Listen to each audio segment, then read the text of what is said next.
Good morning বন্ধুসকল, মই সকলোকে স্বাগতম জনাইছোঁ নদিয়াল ব্লগৰ আন এটা ভিডিঅ'ৰ মাজলৈ। আৰু আপোনালোকক প্ৰথমে মই ধন্যবাদ জ্ঞাপন কৰিছোঁ, কাৰণ মোৰ ভিডিঅ'টো ক্লিক কৰাৰ কাৰণে।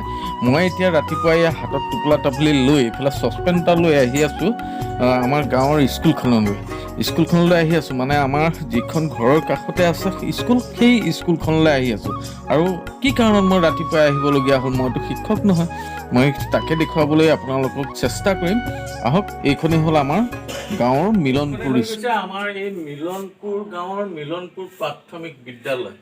আৰু মই আজি ৰাতিপুৱা প্ৰায় 7টা চাৰে 6টা বজাত আহি ইয়াত উপস্থিত হৈছোঁ। ইয়াত উপস্থিত হোৱাৰ কাৰণ আছে, আৰু বিশেষকৈ মোৰ গাঁৱৰ স্কুল, আমাৰ গাঁৱৰ স্কুল, সেইকাৰণে এনেকৈ আহি গ'লোঁ। আৰু মই দেখুৱাম ইয়াৰ পাছত স্কুলখনত উপস্থিত হৈ মই কি কৰিবলৈ আহিছোঁ, মানে স্কুলখনত কি কাম কৰিবলৈ আহিছোঁ আৰু কিয় আহিছোঁ। আৰু সকলোৱেতো গম পাইছে আজি সৰস্বতী পূজা, সেইকাৰণে আহিছোঁ। কিন্তু ইয়াত বিভিন্ন ধৰণৰ মই কাম কৰিবলৈ আহি আছোঁ, আৰু স্কুলখনৰ ল'ৰা ছোৱালীখিনিও আন্তাজ আহি পাবহি 2-এজন। গতিকে চাই থাকক নদিয়াল ব্লগ। ৰাতিপুৱা ঘৰৰ পৰা ওলাই আহি দেখা পালোঁ ল'ৰা ছোৱালীবিলাকে ফুল বুটলি আছে। মানে আজি সৰস্বতী পূজা, সৰস্বতী দেৱীৰ ওচৰত উৎসৰ্গা কৰিবৰ কাৰণে, ফুল উৎসৰ্গা কৰিবৰ কাৰণে তেওঁলোকে ফুল বুটলি ঘূৰি ফুৰিছে। আৰু ইয়াকে দেখি পেলাই মোৰ মনটো খুব ভাল লাগি গ'ল। সেই অতীতৰ কথা মনত পৰি গ'ল। মানে মই পঢ়ি আছিলোঁ যে সেই স্কুলখন, LP স্কুলখন, সেই দিনটোৰ কথা মনত পৰিল। সেই দিনটোত আমি কেনেকৈ সৰস্বতী পূজা উদযাপন কৰিছিলোঁ। মানে পূজা আগদিনা স্কুলৰ চাফাই অভিযান দিছিলে ছাৰে, আৰু আমি চাফ চিকুণ কৰিছিলোঁ চোতালবিলাক, স্কুলৰ ফিল্ডখন, আৰু সদায় পূৰাই ধুনীয়া কৰি পেলাইছিলোঁ সেই মঞ্চটো, য'ত আমি সৰস্বতী মাক স্থাপন কৰিম। সেই মঞ্চটো আমি সদায় পূৰাই ধুনীয়া কৰি পেলাইছিলোঁ। আৰু আজি মোক বহুত বছৰৰ পাছত আজি মই এই স্কুলখনত এই কামখিনিকে কৰিবলৈ পালোঁ। বাৰু যি নহওক, আগদিনা নহয়, মই পিছদিনাই আহিছোঁ। মানে ইয়াতে মই সেই কামখিনি কৰিছোঁ। মানে স্কুলখনত অকণমান ৰঙা নীলা কাগজৰ ৰং বিৰং কৰি মই ফুল কাটি এই ফুল পাতবিলাক লগাই দিছোঁ স্কুলখনত, যাতে অকণমান ভাল লাগক, নহয়নে বাৰু? সেই দিনটোৰ সৰস্বতী পূজাৰ অনুষ্ঠানটোলৈ আপোনাৰ মনত নপৰে জানো? আপুনি যে পঢ়িছিলে সেই LP স্কুলখনত, তেতিয়া সেই কথাখিনি আপোনাৰ মনত পৰে নে নপৰে বাৰু? নিশ্চয়কৈ মনত পৰে, নহয়নে? কেতিয়াবা চুজি, কেতিয়াবা পায়স, আৰু কেতিয়াবা ৰুটি ভাজি খুৱাইছিলে। বা কি আনন্দ! সেই ৰাতিপুৱাতে গৈ বুট মাহ ধোৱা, নাৰিকল ফালি খোৱা, মানে সৰস্বতী দেৱীৰ ওচৰত আগবঢ়োৱাৰ আগতে এচকল নাৰিকল নিজে মাৰি দিয়া, নহয়নে বাৰু? সেই কথাবিলাক সঁচাকৈ যদিও পুৰণি, আজিও তাক অনুভৱ কৰিলে কিবা এটা ভাল লাগে, আৰু নিজেও সেই শৈশৱকাললৈ ঘূৰি গৈছোঁ যেন এনে এটা অনুভৱ, নহয়নে?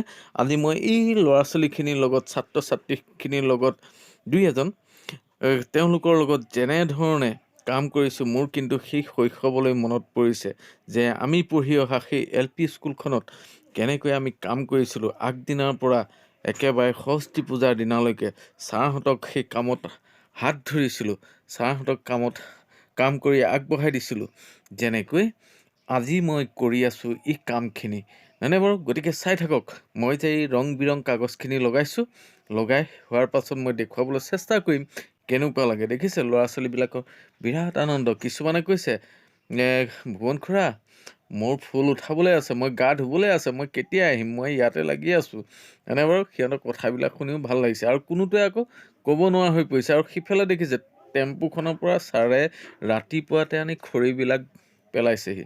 মানে ছাৰৰ ঘৰ অলপ দূৰত, গতিকে ছাৰে টেম্পু এখনতে খৰি লৈ আহিছে। গতিকে মই ছাৰৰ লগত অলপ কথা পাতিম বুলি ভাবিছিলোঁ, কিন্তু সময় নাই, কাৰো সময় নাই। ময়ো ওলাই যাব লাগিব 10টা বজাত, কিন্তু তাৰ মাজত মোৰ দানা সিজোৱা আৰু সেই গাখীৰ খিৰোৱা বিভিন্ন ধৰণৰ কাম থাকে।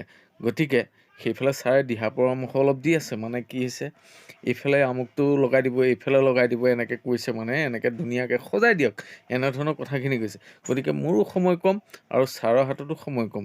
গতিকে যেনেকৈ পাৰোঁ ল'ৰা ছোৱালীখিনি লগত লৈ, ল'ৰা ছোৱালীখিনি সহায় কৰিছে, সিহঁতকে লগত লৈ এই কামখিনি আৰম্ভ কৰিছোঁ। কামখিনি কৰিবলৈ আৰম্ভ কৰিছোঁ, কৰি নহয় দেই, কামখিনি কৰিবলৈ আৰম্ভ কৰিছোঁ। কেনেকুৱা লাগে জনাবচোন দেই। বাৰু ইয়াৰ মাজতে থুলমূলকৈ অকণমান কথা কৈ দিওঁ দেই, কোনোবাই বেয়া পাব নালাগে। অলপ পাছত দেখা পাম চেণ্টাৰৰ অলিয়ে গলিয়ে এনেকৈ ঘূৰি থকাতে দেখা পাম দেৱী, দুৰ্গা, পাৰ্বতী, সৰস্বতী দেই।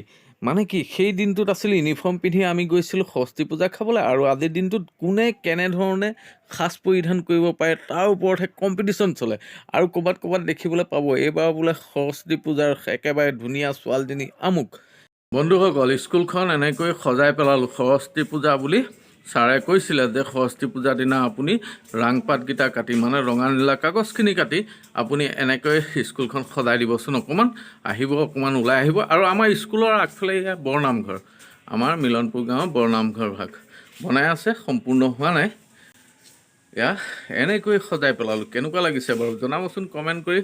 আৰু মইতো আগত কৈছোঁৱেই যে সেই অতীতলৈ মোৰ মনত পৰি গৈছে, আগতে সৰস্বতী পূজা অহাৰ লগে লগে স্কুলত এনেকৈ কাম বনখিনি কৰোঁ বুলি। আৰু যি নহওক, ভিডিঅ'টো যদি ভাল লাগিলে তেনেহ'লে ছাবস্ক্ৰাইব এটা কৰি দিবলৈ কিন্তু একেবাৰে পাহৰি নাযাব। আৰু যিমান পাৰে শ্বেয়াৰ কৰিবলৈ চেষ্টা কৰিবচোন। এয়া লাষ্টত গৈ গৈ আমাৰ দুজনেই ছাত্ৰ থাকিলে, এই দুজন নামটো কৈ দিয়া। নমস্কাৰ, মোৰ নাম শ্ৰী অমন ধৰ। নমস্কাৰ, মোৰ নাম শ্ৰী মণিনাথ। কোন ক্লাছ? 4